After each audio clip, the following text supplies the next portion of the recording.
And last September. I'm waiting for the third one now, and hopefully as good as the first two, because those two matches were amazing. And now there is some quite good condition. It's windy. Center court will be windy, a bit wet, and hopefully both players can stay on court without rain delay or anything like that.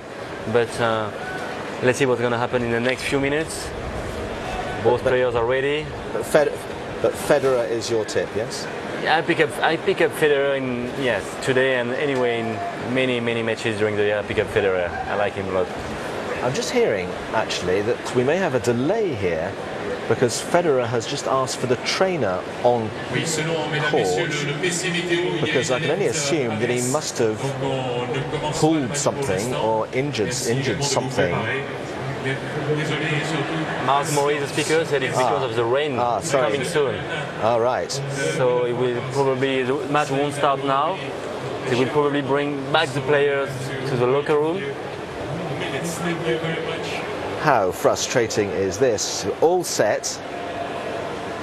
It's your birthday party, and suddenly your mum says, "Sorry, darling, we haven't got you any presents." And so Federer and Djokovic are just sitting there resolutely.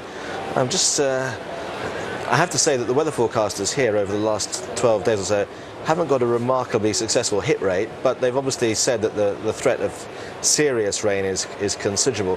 Jim, this is unusual, isn't it? Just to sort of hold people like this. It's like a plane being held in a holding pattern above Heathrow for the next hour. They won't keep them there indefinitely, will they? Well, they certainly don't want to. They want to get things going here. I think what Mark said to me in the break here was that Roger was actually having a chat with the chair umpire about it, saying, "Look, are we better off seeing if this thing comes through and then getting a clean start once it's through, or do they want to get a few points in and potentially get a little interruption?" But they're not taking the players off court. That's the best news. That means that it looks to be pretty temporary.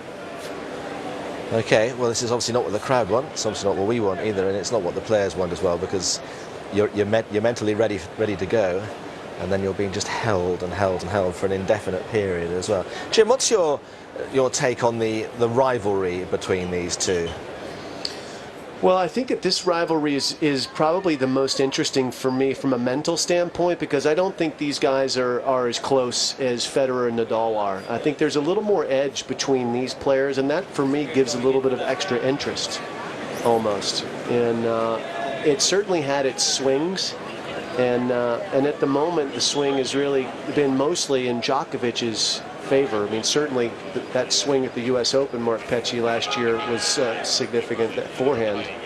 The forehand was, as you say, significant in terms of coming through for a second year in a row from match points down, and it really has just sort of cemented his place at the top of the game, because the guys are looking down the other end thinking this is one of the mentally toughest, if not the toughest competitor out there right now, and it's winning him a lot of matches, as Federer also used to do in his years of dominance. Players would just walk out there and feel as though they were beaten before they even stepped onto court. This is actually a bizarre scenario, isn't it? It's like Ali and Foreman being in the different corners and saying, we'll start at some point. Can't tell you when exactly, but the two of them, they're such cool customers that they will sit, obviously, for as long as is necessary. What's the genesis of this rivalry, do you think? Or not? I mean, the rivalry always clear because it's on the court, but of the edge and if you like, the slight frisson that's there, Jim. What is the reason for that? Well, look, I think that Djokovic, when he first came on a tour, was a lot more of a free spirit. He would make fun of the other players on the court in a light-hearted way, but he would mimic their strokes.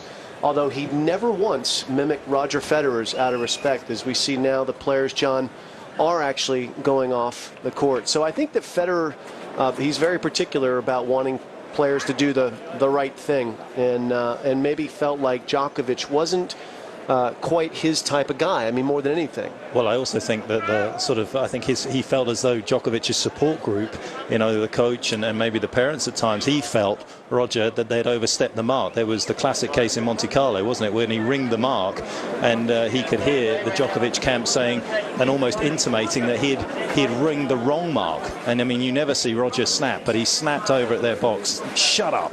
And there's and obviously the comment by Novak's mum after he got beaten by Novak in Australia. Things like that haven't sat well with him, and it has added to the spice, as you say. But I don't think things are particularly rosy in the house of Nadal and Federer this year either. I think that, given what happened in Australia, Roger making the comments about time between points that Rafa was taking, and how is he not getting a warning, and obviously things within the tour structure. So I think also the life and times of the top three are very different right now. Well, he's not just a tennis god, Roger, he's obviously a weather god, because he said to the umpire, I don't think we should start now, I think it's going to rain. And lo and behold, if Roger Federer says it's going to rain, it rains. So they've suspended play in the women's doubles final as well, where Kirilenko and Petrova lead by a set to love, but the Italians, including Sara Errani, have got a 3-2 lead in the second set and a break. So, who knows if we'll have tennis when we come back.